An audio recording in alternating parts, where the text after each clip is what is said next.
Someone just tried to call me and it ended my session, so we'll try this again.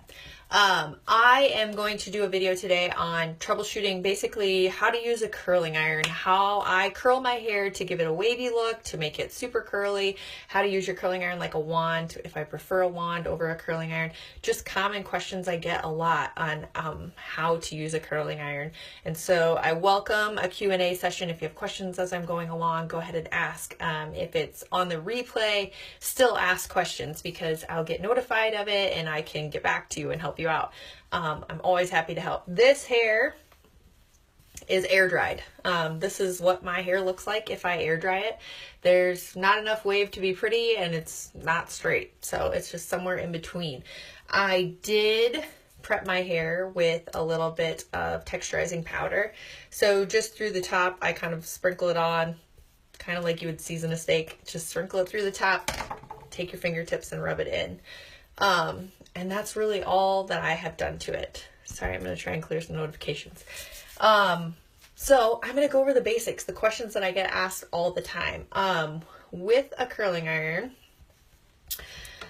the biggest thing is that this, I'll show you the wrong way first, is a thing of the past where we used to start down here when we curled our hair. We started here and we rolled it all the way up and then we held it. I'm not going to hold it because I don't want my hair to stay on there. So that we don't do that anymore. Nobody does that. Don't do that. Don't start at the ends. Wrap your hair, clamp, and hold it. Okay? Because what you're doing is you're putting all of that heat on the end of your hair, which is the most fragile part of your hair. A lot of times all of us are, lighter toward the ends, or we've been lightened on the ends more obviously than on our roots, but it's also the finer, thinner pieces, and it's just a little bit more fragile. So we don't want to keep the concentration of the heat on those pieces the longest. And what happens is obviously they're going to be heated the most because they're on the iron the longest. That's where you're going to hold your volume. That's where the curl is going to stay. So we'll have this flat part here and then, the curl through the bottom, which most of us don't want. Most of us don't want a ton of curl down here. We want more volume through the top and a little bit straighter, piecier, messier, which is kind of the trend on the ends. So what you are going to do is whatever amount you have, I'll go through and actually do my hair here, but I'm just going to show you a few examples. You want to start on the roots, okay? So wherever you put that first iron bend is where your volume is going to be. So clamping it right by the roots and turning is how you are going to curl your hair. Every time I'm just clamping a little bit so that I can slide it. If you want it to be super prom-y, curly, extra formal, then go ahead and clamp it all the way through the end. If you just want it to be kind of messier, leave as much as you want out. The more you put out, the straighter the look is going to be, obviously, more kind of beachy and wavy. So that's the biggest thing that I tell people is how to curl your hair, because we all want volume through the top, not through the bottom. And this is going to get crazy. So no more grabbing the ends of your hair and then wrapping it up. Start at the root, click and turn, click and turn, click and turn. You can leave the root or the ends out the straighter you want your look to be. So that's what I call like a clamp and turn curl. You can also take your hair. I don't prefer a wand. I've used them. I don't love them. The problem with wands and why I don't love them is because, well, it depends. I do like them for some things, but I honestly just prefer a curling iron. I'm faster at it. I'm better at it. So I stick with what I know. But with a wand, you're only heating one side of the hair. So if you take a large section of hair, for instance, you're only going to heat what's wrapped around that wand from the inside out. Whereas if you clamp it, you're getting both sides. See what I mean? So with a wand, wrapping a large section around, it's going to heat from the inside out. It means your hair is going to be on the heat longer and it's going to take longer to get to the outside. Therefore, I feel like I see a lot more damage with wands. It's kind of my personal opinion. It's not a proven science, but it makes sense to me. Whereas when you clamp it, I have heat on this bar and heat on the rod. That means less exposure to heat time-wise on the iron. So that's a big thing for me. But also with wands, they create a very spiraled curl. You don't see a lot of flat work with a wand. They're very spiral, and it's not to say it's not pretty, it's just not my desired look.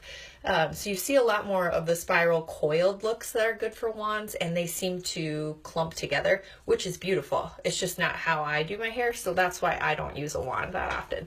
However, I do a wand-like motion with an iron.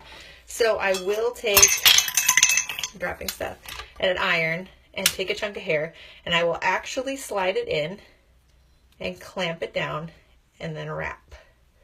So I will do that for texture. I leave the ends out.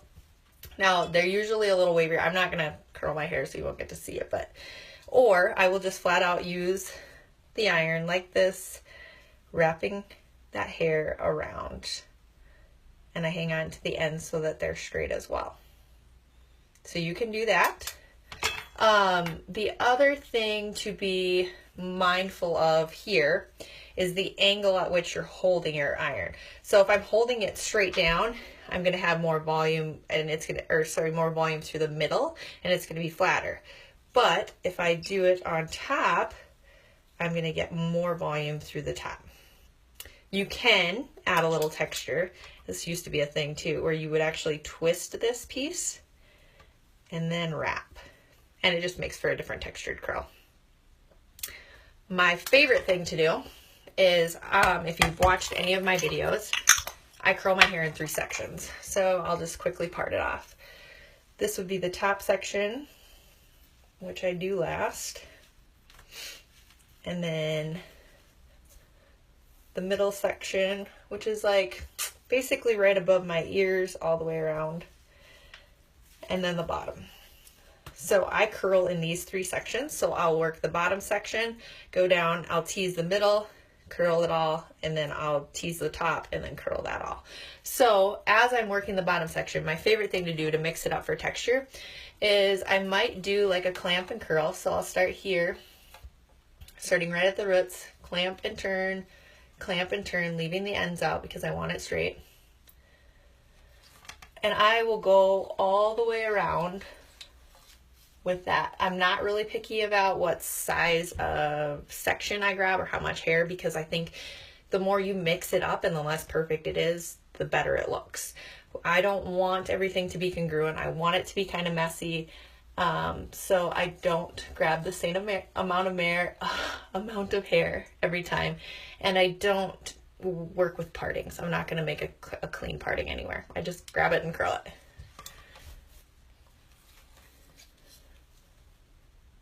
Right at the roots, click and turn. Okay, so I have one more piece back here. Remember not to start at the ends and roll up. Start at the roots, click and turn. And you can leave it on there a little bit. Like I said, you're heating both sides of the hair at the same time as opposed to a wand heating from the inside out. So it doesn't take as long, but you do need to hold it a little bit. So now, for instance, I just did the whole bottom row with click and turn. And so I'll take down this second section. Now I like to tease it a little bit to start the fullness and to build that foundation. Important when you're teasing, hold your hair straight up, not down and not out, straight up. Go an inch and a half from the roots and lock it in, holding that hair up nice and tight. Don't rake your whole section of hair, just at the base. I like to use a touchable hold hairspray and spray it a little bit so that I can already see that volume. Now, when I'm talking about mixing up textures, this is where I might do a wrap and turn. Or sorry, just a wrap curl. And I might go all the way around my head with wrap curls. And see how they're a little flatter? You know, there's not as much boing to them, right? Some of my terms are pretty fabulous, I'm telling you. So they won't look the same as, you know, the bottom layer, but that's okay because I like to mix up the textures a little bit. If I'm going for a straighter look, I generally do the wrap.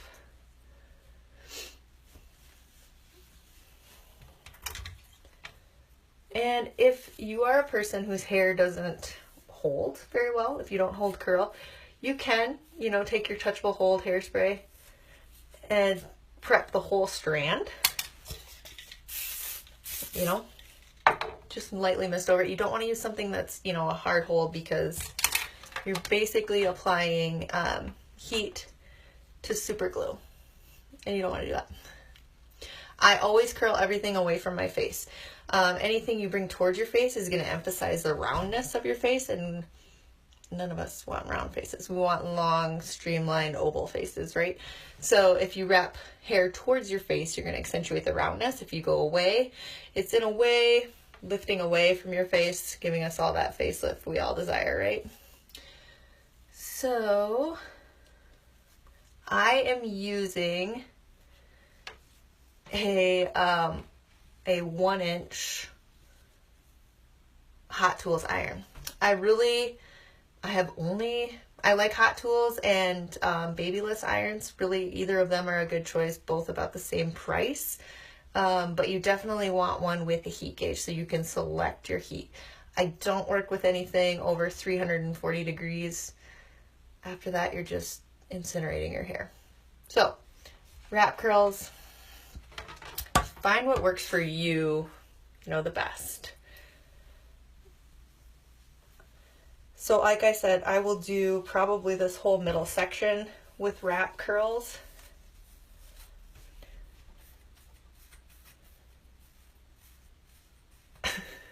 Yes, Megan, I do remember slamming your head down into a water slide. It's not my fault. You were going too slow.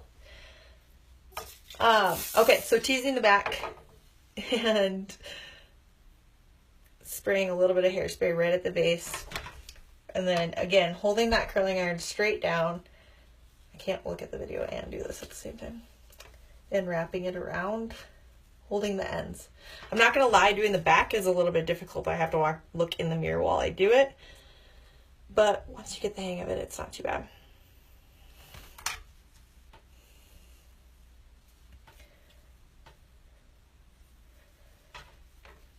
Okay. Whoops. With that hairspray you just sprayed right on the base, taking that heat to it just helps it set a little bit. So if you tease it, hairspray it, and then put heat to it, we're talking about locking in volume for a couple days. It'll stay.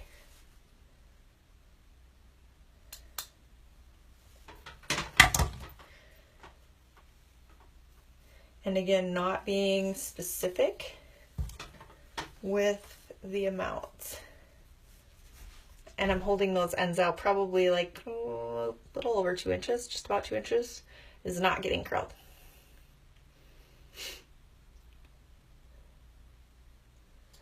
I don't like to comb out the curls at all until I'm completely done. That way they have time to cool and they'll set and they'll stay longer. So I finish everything before I pull it all out. Okay, so I just did the whole middle section with wrap curls. Going through the top, I would do click and turn curls. So I'm just going to pick where I'm going to part. I do a deep side part most of the time just because that's where my colic is. But every once in a while you need to change your part. Not only does it change, it does change your face shape. It does change the point of interest for, the eye changes on where you change that. So you can either lengthen or shorten your face shape with your parting. So in the back, I do it the same way. Holding that section straight up and about 1.5 inches from the base. Just really tight back combing and a little hairspray. Now, like I said, we're not starting at the ends and rolling up. We're starting at the roots.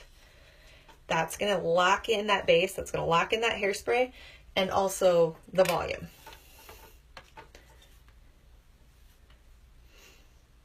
And it's going to take it easy on those ends that are probably the most damaged part on anyone's hair. So clicking and turning And this same technique I did when my hair was to the middle of my back. So, and I used actually the same iron. I used a 1-inch iron before I cut all my hair off, and I did the exact same thing. I still left about 2 inches out on the ends, and I still pulled everything a lot straighter, but it can still be applied. It can still be used with a small iron. I actually suggest using a small iron because longer hair seems to be heavier, and so it falls out. So if you start with a curlier piece of hair, by the time it falls out, you're to a more relaxed look that you want.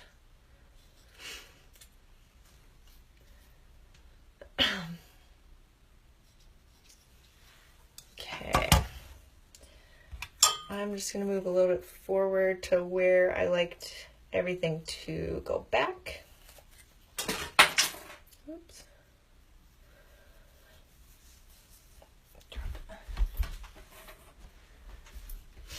Okay, and same thing, holding it straight up, back combing right at the base,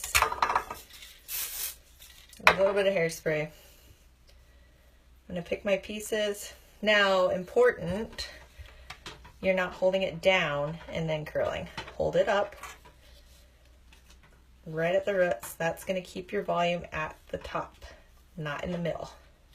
So many people tell me that they can get it really full through here, but it's super flat up here, and that's a lot of it is why. Check the angle of your curling iron and check the position. You want to be right at the roots.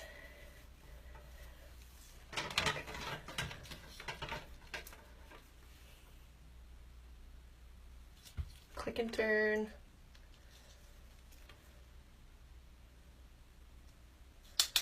Okay. And again, not combing anything out. Now, these side pieces, I still back comb. I hold them up, a little back combing at the base to lock it in, a little hairspray, right at the root. Let's see. It's important to, well, I'll show you on the next piece, because I like to wear the front a little straighter. I don't like to have it super curly right by my face. So I'll show you what I mean by the angle of your curling iron.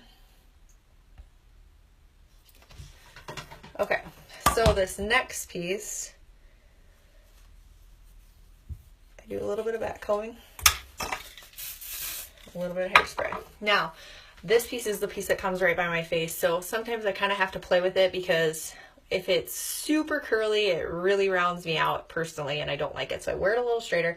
So before I was curling everything up, I am going to play with the angle a little bit, and I was curling everything this way with my curling iron. That way that first lump, or that first curl would go back and up.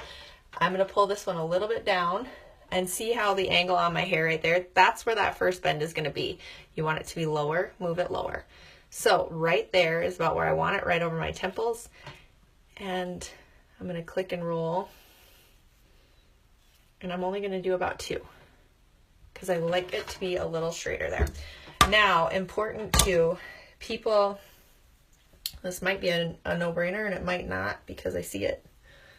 So it's obviously not a no-brainer for everyone. So I'll go over it.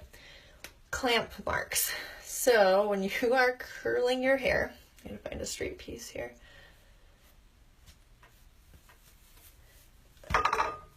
It's important, like I said, I roll everything away from the face. Anything you roll towards your face is going to round you out. But, get this out of my way. The clamp on the curling iron. So if I'm starting here, I have to start with this down and roll it up, if that makes sense. I have seen people do it the opposite, and that's why you have a clamp mark. And I don't ever really let go of this. There's a little bit of tension until I'm all the way done. Or sorry, I'm putting a little bit of pressure here just so I'm able to easily rotate the iron. And then when I'm all the way done, then I actually let it unclamp.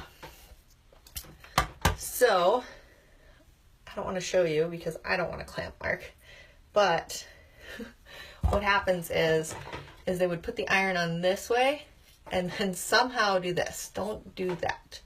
Okay, see what I mean?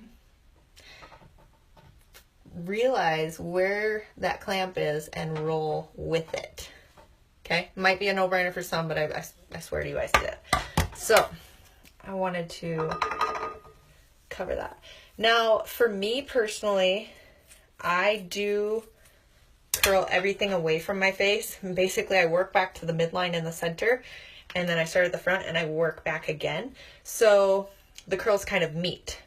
You can, every once in a while, if I curl everything on around my face, if I curl it away, you can throw in, you know, one of these curls. You can curl it towards your face just to kind of change up the texture.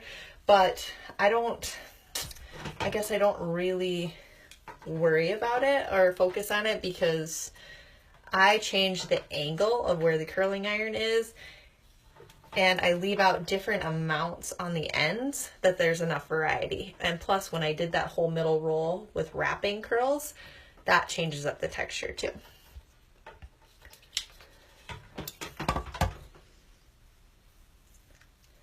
So I work all the way to the top, holding it straight up. I still tease the top a little bit. And this piece, my bangs are the hardest part for me to decide. Now here I want to start up on top, and I want to start very close because I want volume there. And I click and turn.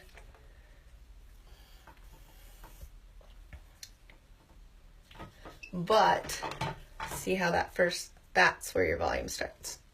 This piece, however, my hair's super sun bleached. Thanks, Costa Rica.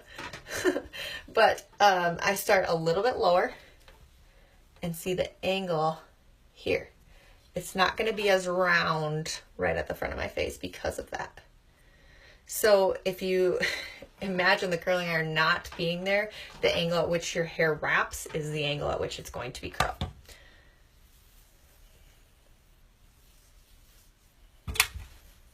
Hair really is more art than people give it credit for. You have to envision it and see exactly how it is.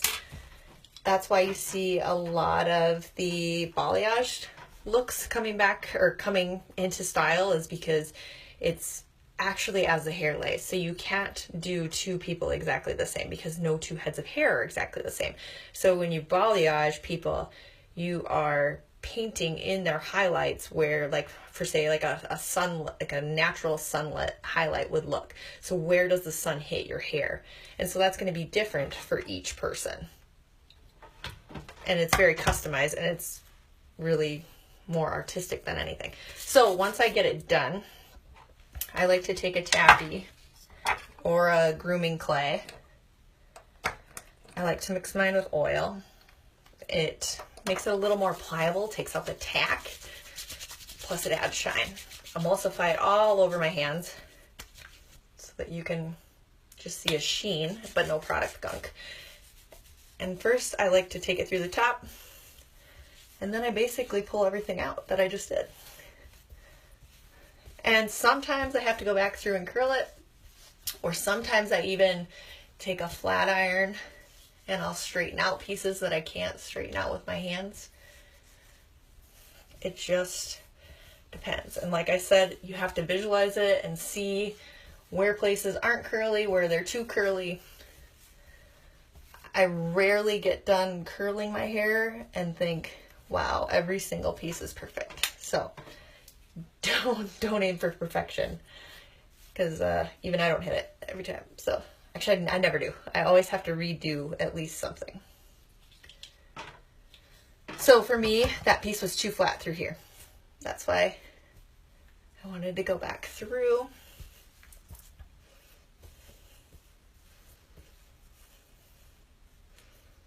But as you can see, the volume is, you know, flatter around my face, but more throughout the crown where I want it.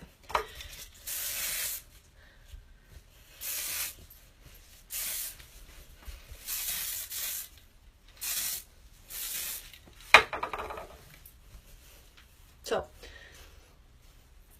that's basically it.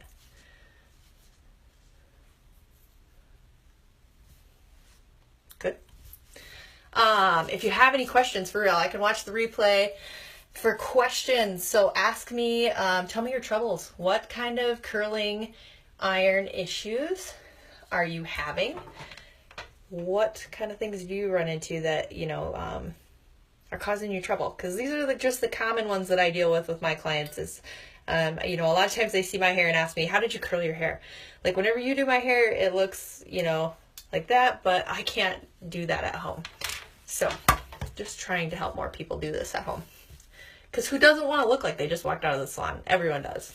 All right. Well, thanks for watching, guys.